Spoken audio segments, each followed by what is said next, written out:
You wanted the best. You've got the best podcast. The hottest podcast in the world. The Chris Voss Show, the preeminent podcast with guests so smart you may experience serious brain bleed. The CEOs, authors, thought leaders, visionaries, and motivators. Get ready. Strap yourself in. Keep your hands, arms, and legs inside the vehicle at all times, because you're about to go on a monster education roller coaster with your brain. Now, here's your host, Chris Voss. Hi, folks. It's Voss here from the ChrisVossShow.com. There you go, ladies and gentlemen. The shill lady sings it. The iron lady sings it. That makes it official and gets everyone woken up. It sure puts a sharp ping in my brain and gets me going down the road. Welcome to the big show, my family and friends. As always, for 16 years, 2,000 episodes, we've been bringing you the most brilliant people, the CEOs, the billionaires, the White House presidential advisors, the Pulitzer Prize winners, the great minds, the people who bring you their stories of life. And, of course, we call the stories of life the owner's manual to life, as always. For further show your family, friends, and relatives, go to goodreads.com/Chris Voss, linkedin.com/Chris Voss, Chris Voss 1 on the TikTokity, and all those crazy places on the internet. We have a wonderful returning guest who's been here before. Frank Figliuzzi joins us on the show. His newest book is out May 28th, 2024. It's called Long Haul: Hunting the Highway Serial Killers. And man, if that doesn't capture your attention, I don't know what will, people. Frank Figliuzzi was the FBI's Assistant Director for Counterintelligence, where he served 25 years as a special agent and directed all espionage investigations across the government. He is a national security contributor for NBC News and the columnist for MSNBC Daily. He is the author of the national bestseller, The FBI Way, Inside the Bureau's Code of Excellence. You can check that show out from a couple years ago. Welcome to the show, Frank. How are you? I'm Chris, and it's obvious that I am the exception that proves the rule that you have brilliant people. Oh, come on. None of those folks were available today, but I'm filling in. You were with the FBI for 25 years. I know they have a high code of conduct because I read your book. That's true. Thank you. Yeah, they don't honor dummies over there. I don't know about. I'm not going to make jokes about Space Force. They're good people over there. So, Frank, give us a 30,000, or give us a .com. Actually, we probably want to start off with a .com of where people can find you on the interwebs. Oh yeah, thanks. So first, since we're talking about the book, you can buy the book anywhere: Amazon, Barnes and Noble, go online, Books A Million, all of that. It's available now, doing well. But if you really want to know what I'm doing behind the scenes, projects I'm working on, interviews I've done like this one, you want to go to frankfigliuzzi.com, sign up for free. You'll get regular alerts of what I've been doing and what I'm up to. There you go. So your new book, Long Haul: Hunting the Highway Killers, and I just want to make clear, I did not do any of it. Frank, tell us what this new book is up to. Yeah, sure. Look, this is a true crime FBI's highway serial killings initiative. The FBI, the numbers here are staggering. The FBI has identified at least 850 murders of women, mostly sex trafficked women, but not all, alongside our nation's highways in just the past few decades. Here's some more staggering numbers. 200 of those 850 cases are considered active and unsolved. Holy crap. The numbers of murders continues to rise. And when I asked the FBI, how many suspects do you have out there in this long haul community for these unsolved murders? The answer was 450. Wow. That is insane. And why is it been easy for this to be happening and hard for the FBI to solve it? Yeah, I dig deeply into this as I drove. I rode 2,000 miles in a big rig to help me research this book, and I'm sure we'll get into that. I wanted to study the three subcultures involved: long haul trucking, and there's sex trafficking, and thirdly, crime analysis. What's it like to live the life in all three categories? But there's 25 long-haul truckers currently in prison for multiple murders, and the FBI is quite confident that we currently have multiple serial killing truckers on our highways. Wow. And is it hard to catch them because they're mobile and they're you're moving between different states and always on the road?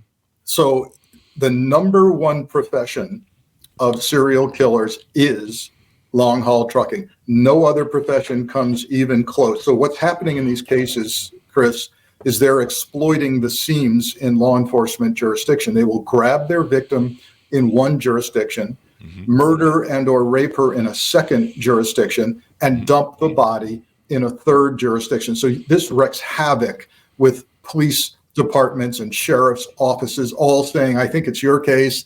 No, it's your case. We have no identity on the majority of these bodies. It takes decades to even identify the name of the victim, let alone find the killer. The killers, before someone finds this body, which, by the way, can be weeks or months later, this trucker is long gone. And then the investigative work, think about this. An investigator going to a trucking company, going to all trucking companies, mom and pop shops, medium size and the big ones, and saying, can you give me all of your truckers that have passed through this state, or this rest stop in the past year, the past 6 months? It is monumental. Add to this one more factor, at least, no one is demanding justice for this victim, meaning the family members don't even know, in most of these cases, that their trafficking victim loved one is missing, let alone dead. And the squeaky wheel gets the grease at the police department.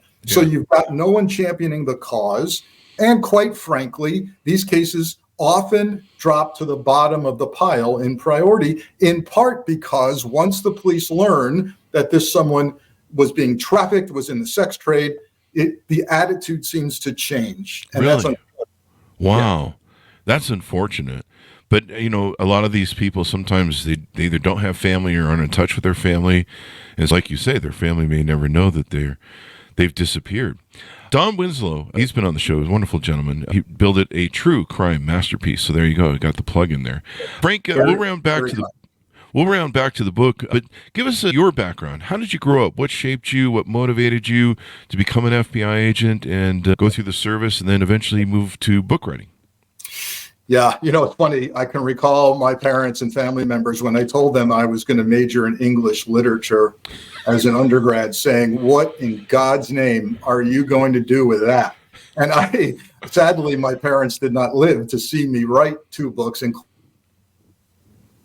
including a national, but that got me to law school. I was raised in a family where there was good and evil presented, right? The world is filled with good people and not so good people. You better make sure you're on the right side of justice and fairness. So that was a strong value in my family. I also grew up in Southern Connecticut, which is part of the New York metropolitan media market. What does that mean? It means that we were watching the news at night where the FBI was taking down mob families.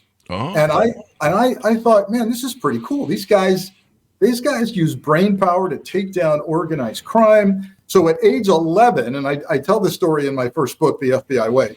At age 11, I write a letter to the head of the FBI in Connecticut. And I say, hey, I'm an 11-year-old kid, and I want to be an FBI agent. Well, son of a gun, he wrote me back personally and said, here's what you need to do. Get back to me in 14 or 15 years. And I did. That is awesome. Yeah. I mean, most people can't figure out what they want to do as a kid. I mean, I remember when I was that age, I was like, I don't know, I'll just be an astronaut or a lawyer. I mean, I think there was like 50 things you'd go through, and I, of course, grew up to be none of them. So, hey, that's the way it goes. There you go. Most of us. So you join the FBI, and they have a rigorous process to vet people. You can't just, I don't think they take me. I'm kind of not. I got one eye that's kind of bad with keratoconus, so they probably like, you're half blind. I don't think you're going to make the cut, and you're not the most brightest IQ person in the world.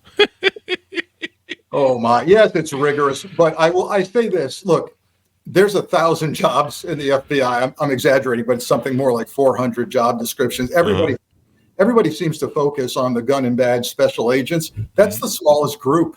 Oh, really?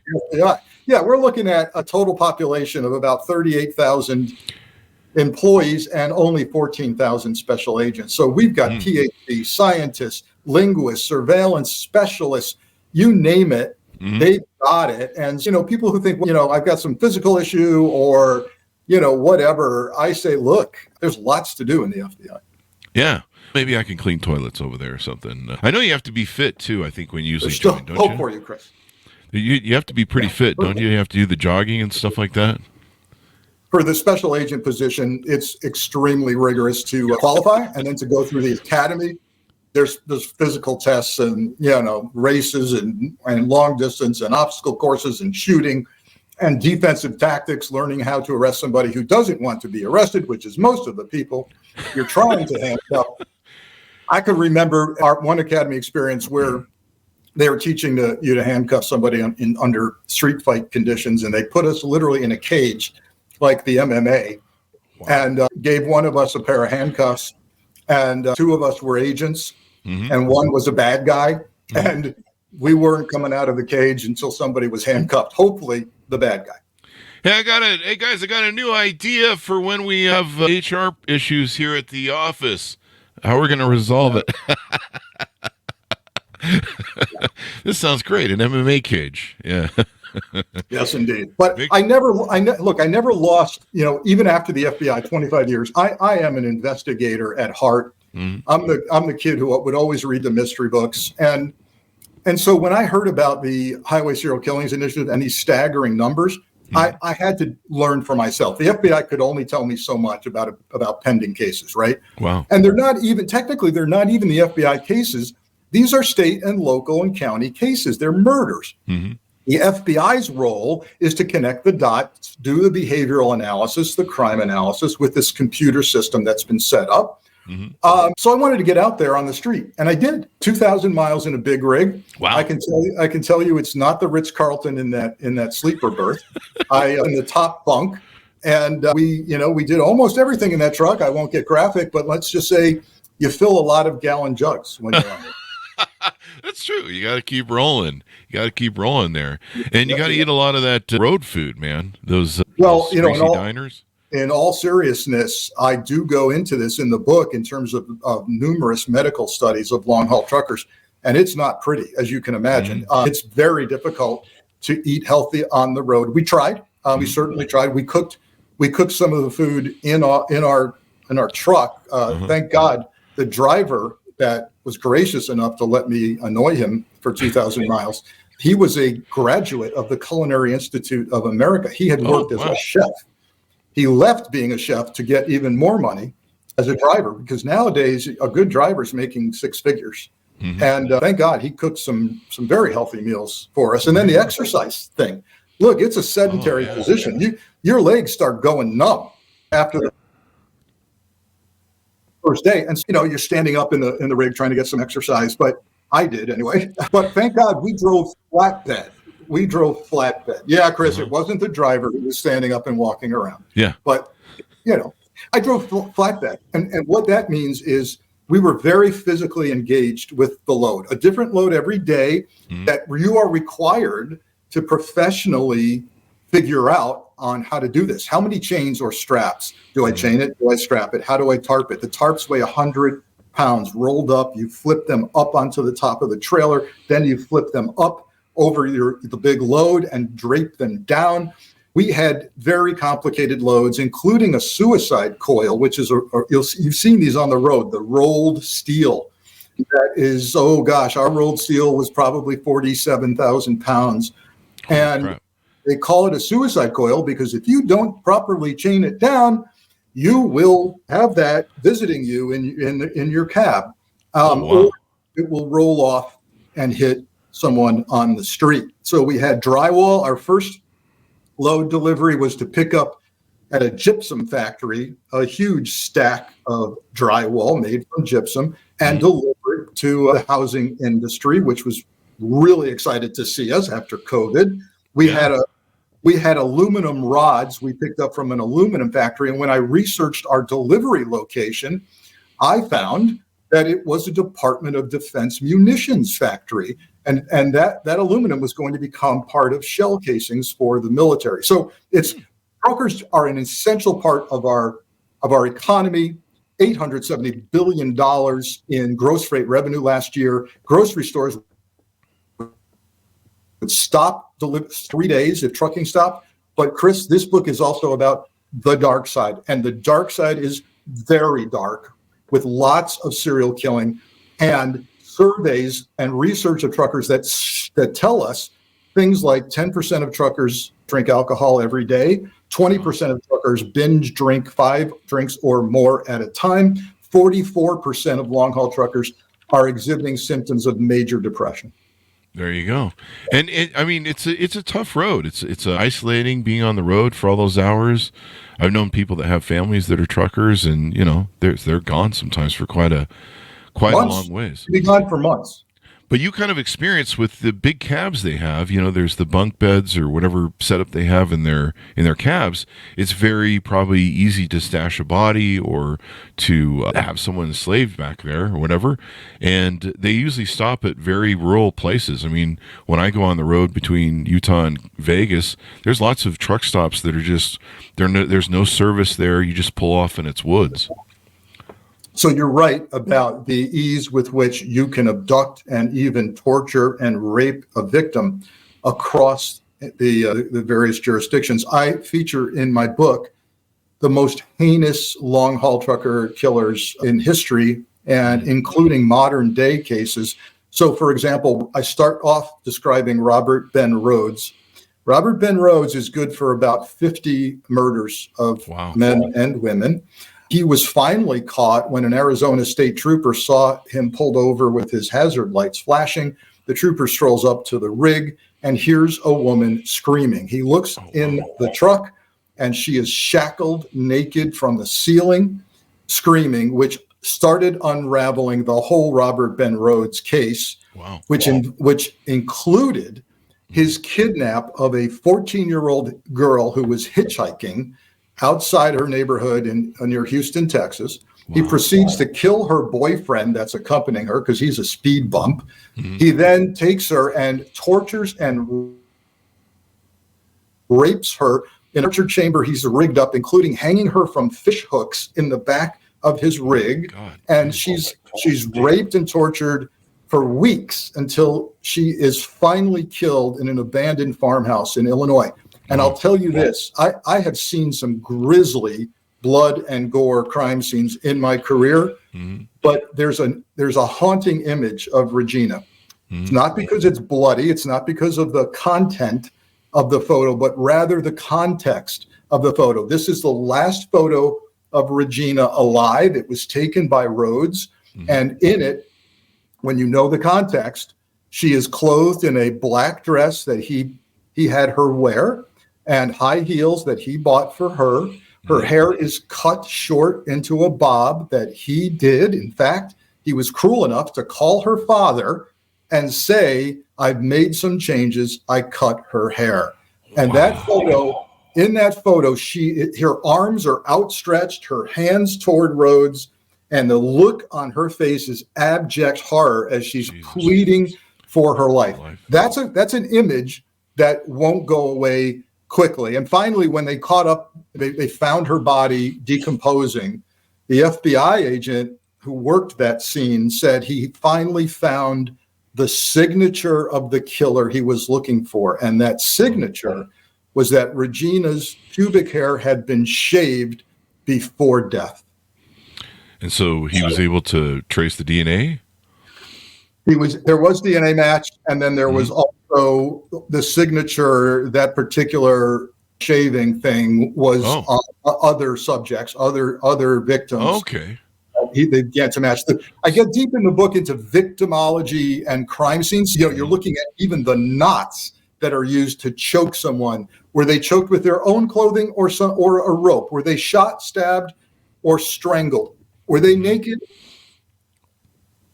or not? Were they raped before death? All of that is part of the book and part of crime analysis. And the patterns of the killers and what they do and why they do things a certain way that can identify them. That's pretty wild. People really don't understand. The FBI gets thrown a lot of crap politically, especially in the last 7 years. But they really don't understand how much the folks of the FBI stand between us and a lot of the monsters in the world. and they don't hear about the daily stuff that, goes on. And sometimes we don't hear about things because maybe we shouldn't hear about, what's going on in the world, but we don't hear about the monsters in the world so much and the daily protection that we have. And people really don't think about it. They don't. And I appreciate you saying that, because during my career, I often pondered how much I knew that was going on just under the noses of American citizens. And I began to look at it like we were there to take that on and not burden the American people with that, many of whom their heads would explode if they knew what was going on. I had, early in my career, there was an assistant director at headquarters. I got called into his office one time to brief him on a very sensitive case. And I'm a young kid at the time, and I've never been in the AD's office. We're done with the briefing. I turn around and I see on the back of his door a poster that I had never seen before. And it said, "America is at peace because the FBI is at war." And that is true. It's true. That would make a great book title, man. Hey, co-author with me. Co-author. There you go. I like that. That would be a really good thing. I'm working on my book on leadership, and we're going to be interviewing some people from the government on leadership, and the military branches do amazing leadership stuff, like they do. They do. Marines particularly, and great programs at West Point for officers. We've had somebody who teaches at West Point, the main leadership program up there, on the show for his book. I forget his name, but just great stuff. So you go through this journey. I imagine you saw the lot lizards, they call them. I think kind of a derogatory term on the there's these women who do the sex trade. You can see them at the Flying J's and the different truck stops and stuff. I imagine that also it makes it easier for these serial killers to pick up victims and stuff. Yeah, there's been an evolution here that's very interesting. Like the rest of our society, things have gone online. And so very few lot lizards today are prowling, usually under the watchful eye of a pimp, the parking lot of a truck stop. The big companies have cleaned up the act. Years ago, it was certainly the sense of many that the big companies looked the other way when that was happening on their lots, because they felt like the truckers might want this service.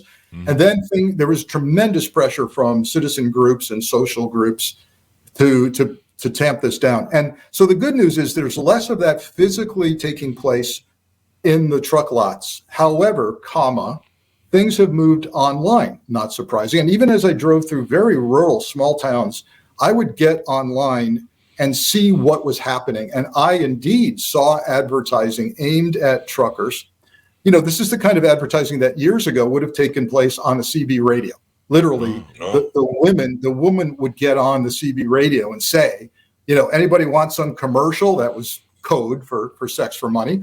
And a trucker would respond, yeah, I'm at the Flying J. I'm in the red house, the red truck in the back of the corner there. Today, almost all online advertising targeting truckers. And where does it happen? So sometimes you'll see ads that say, I come to you, which means it's going to happen in that cab. But increasingly, it's off campus. It's off the lot. So it's in a nearby seedy motel or massage parlor. And this makes things really dangerous, even more for the victim, because now she's really alone. When it was happening in the truck lots, I've got many stories of women kicking, screaming, breaking out window of the truck. If this is happening now with a killer trucker in the massage parlor or the seedy motel, law enforcement has no idea who did this. There'll be a dead body found the next morning, they've got no clue who did this. And usually, imagine truck lots have, cameras everywhere, but if they're going to some seedy place, there's probably by intention no cameras there. Exactly. And that just makes an advantage. I won't be hitchhiking anytime soon after reading your book, Frank. I appreciate that. There are some tips about staying safe in there, particularly for women who travel long distances. Particularly, I hope there's increased awareness and vigilance, like not using the truck stop for fuel. Stay fueled up. Use only the car, portion, and even just a gas station without any room for trucks is preferable. If you get an uneasy feeling on the road, like I am being followed, This guy is stopping when I stop. This guy keeps following me.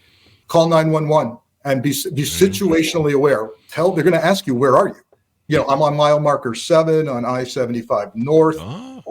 Here's the truck, and they'll stay with you. They'll catch up to the truck, but trust your gut on that. If you're gassing up, put your key fob in your pocket, lock the doors, keep your wallet in your pocket, all of that. Just be aware of what's going on around you. And I ask a couple of key questions in the book, Chris. Which kind of trucker in which kind of truck is more willing to kill? Second question, which kind of trafficked victim with which work style, because there's 3 work styles, pimp controlled, renegade, and outlaw. And there's 2 kinds of pimps, guerrilla pimp, finesse pimp. Which kind of victim is more likely to fall prey to a trucker? Wow. Those are the kinds of questions we ask in the book. Wow. I drive a lot between Utah and Vegas, and I'm old now. There's a lot of stops for the number one, and there's a few stops I know that don't have services. They don't have anything. They're actually kind of like U-turn stops, I seems, or something, or they have some sort of farm road that goes back. But I always pull off those stops, and there's always trucks sitting there, and I just don't think anything. I just kind of go off in the woods there a little bit and whatever. But I won't be doing that anymore. No, we'll be stopping there. I might. Yeah. Well, I will tell you, there's sex transactions happening at those remote rest stops. So really, the woman will often get driven there by the pimp. Oh wow! And it's true. I talked to 2 women as part of my research who were trafficked to truckers and survived violent encounters. Wow. With truckers. Both of those women now helping to run resource centers for women like them who need to escape and decided to escape. I visited a residential facility in Phoenix, Arizona called Starfish Place, doing phenomenal things with survivors of trafficking who themselves have young children. Fantastic program and research going on there. But the rest stops, the Vegas area is one of the few in the country where you're still physically going to see women plying the trade at truck stops. Yeah. That's Vegas for you. Especially out in Pahrump, I guess, where it's legal technically. On your book, The FBI Way, you were here in 2022 about that, and we talked kind of at length at some of the different. We've had people like Peter Strzok on the show, and different folks from the FBI. I think we had some Justice Department people on recently. They weren't in the criminal division, or I think they were in the business criminal division. But we talked at that time about the kind of some of the abuse the FBI had taken politically from the Trump administration. Let's just put it frankly, and it seems like that's still going on. Recently they've accused the FBI of trying to kill him, trying to assassinate him when he was 1,000 miles away. Yeah, conveniently arranged with the Secret Service. But so how do you feel like the FBI's image has recovered, or the abuse of the FBI's image has recovered since the Trump administration? Have things gotten better? Is things, the image that, between James Comey, getting beat up by Donald Trump and stuff, do you think it's recovered and it's kind of returned more to a healthier sort of respect for the FBI? So it's recovered, period. I think that it's in recovery. I think, this is almost like, how we would talk about an alcoholic or a drug addict. You're always in recovery. I think this is going to take a generation to restore the credibility in our institutions. If we ever do it, I say institutions plural, because very few people are now saying that the Supreme Court is credible. The center, of all places, the Centers for Disease Control and Prevention, half of America is going, I don't know if I believe anything they say. We're in this rabbit hole of disinformation and propaganda where, people think, yesterday on the Hill, Attorney General Merrick Garland was castigated about, you're in charge of the New York State DA case. It's all being driven from, and he kept having to say, this is Matt Gaetz. He was, talking to. Yeah. Hey, Congressman Gaetz, we don't control the Manhattan DA's office. You're out of your mind. I'm still wondering how Matt Gaetz wormed out of that all those charges in that case.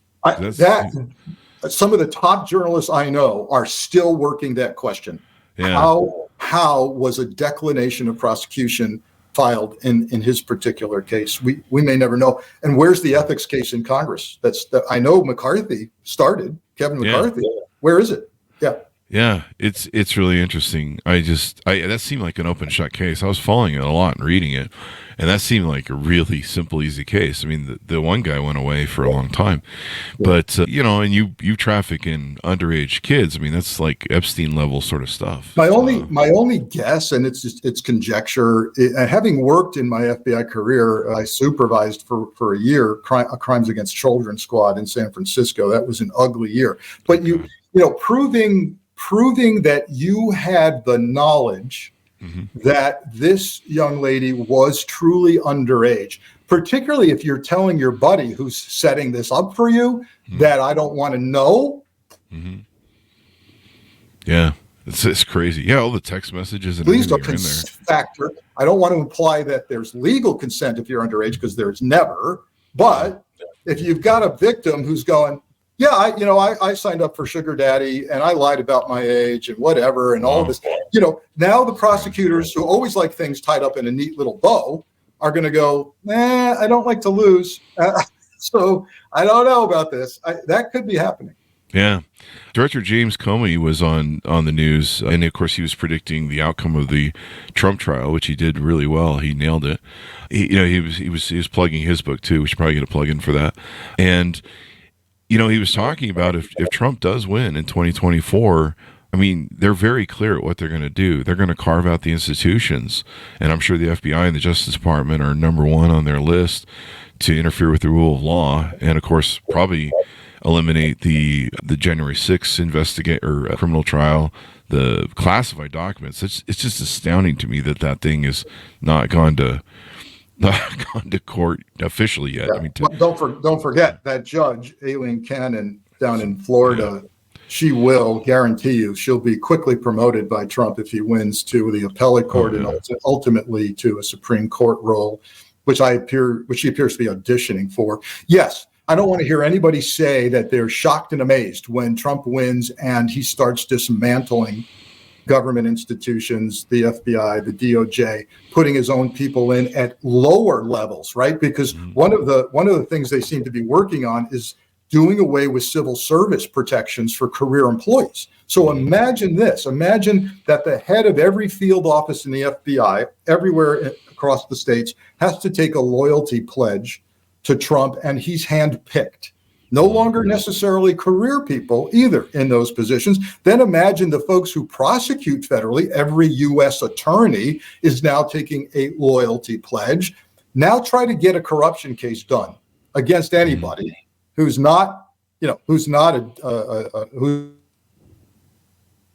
a Republican. You'll put a case against Russia or China. No, probably not. The DNI will be a Trump loyalist. The Attorney General will be somebody like, God help us, I don't know, Sidney Powell. I mean, it's going to get ridiculous. And I don't want to hear anybody say that they're shocked and amazed by what happens. And it's just amazing to me that people just think it's kind of, they're just like, oh, whatever, I'm sure it'll be fine. It was totally fine. Yeah. You read about, I believe it's the Heritage Projects, Project 2025. Yes. Have you read about this yet? Oh yes. Oh yeah. There's names of people being submitted and drafted as cabinet secretaries, and below people being talked to right now. You've got people. It's interesting. You've got a couple of different kinds of Trump supporters. Those who say, yeah, I've heard all this. I've heard it. I don't think it's going to happen. I think he'll rise to the occasion, with total nonsense. And I'm not that worried about it. Come on. Some of that's unconstitutional. And then you've got other people who go, yeah, I'm hearing about it and I'm good with it. Excuse me, you're good with what? You're good with doing away with civil service protection. You're good with telling the intelligence community that they can't even collect on certain topics. Certain cases can't be worked at FBI. Really? Are we going to get Mike Flynn as Secretary of Defense? Jesus. A convicted felon again, by the way. Yeah. Yeah, they want to recruit 54,000 loyal MAGA Republicans to replace existing federal servants, and so just it's basically a fascist authoritarian style government. Yeah, it's about as close as you can get. They're going to disable all the checks and balances. And it's funny. Everybody around Trump has now been prosecuted as a felon, pretty much. Including his lawyers. Yeah, including your lawyers. I mean, what does that tell you? Yeah. And just, some of these Americans that are just like, oh, I'm sure it'll be fine. I don't know. We don't, the economy is kind of, there's some inflation that's high because of COVID. Yeah, maybe we should retry that Trump thing again. I mentioned in my book, Long Haul, that there are many trucking companies who are part of a second chance program for convicted felons. They hire. Really? Wow. Yeah. Like Western Express is a second chance company, and they're permitted. The government permits them to do hiring for convicted felons. I think if Trump wins, we're going to be looking at his administration as the largest employer of convicted felons. Wow. In the history of the United States. And Mike Flynn and Sidney Powell and all these other people will be a part of the administration, not to mention the president himself if he wins. Yeah. It's just extraordinary to me. I'm just holding on to faith. The middle part of America pulls us through this one, and people hold on. I just got to believe in. I always have that voice in my head, like the beginning of Godfather. I believe in America.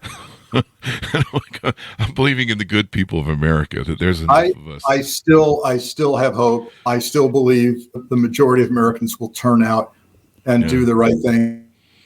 Yeah, democracy can end in an instance. Preserve democracy. I think is so disturbing, Chris, is that there is a significant portion of Americans who actually are rethinking whether we should or should not be a democracy. Yeah. That's the scary part. Yeah, you see the interviews on TikTok. There's a couple of these guys that do these interviews on TikTok and different social channels, and they go out with mics. And a lot of these MAGA people, they're like, yeah, I think it's time we gave up that democracy thing. Yeah, we need a king. We need somebody to whip this country into shape. And they're thinking, I mean, look, some of this I get. I'm not going to pretend that I don't understand where they're coming from. This concept that 3 equal branches of government doesn't really get anything done. So I like the idea of a strong president, an authoritarian president to kick some ass. They have no knowledge, by the way, of how that would happen legally. They don't. You put boots on the ground in American soil and start shooting shoplifters. What? And so it can't get done. But the fact that you think that's cool, and you don't want any checks or balances on a leader, understand that's a dictator. Yeah.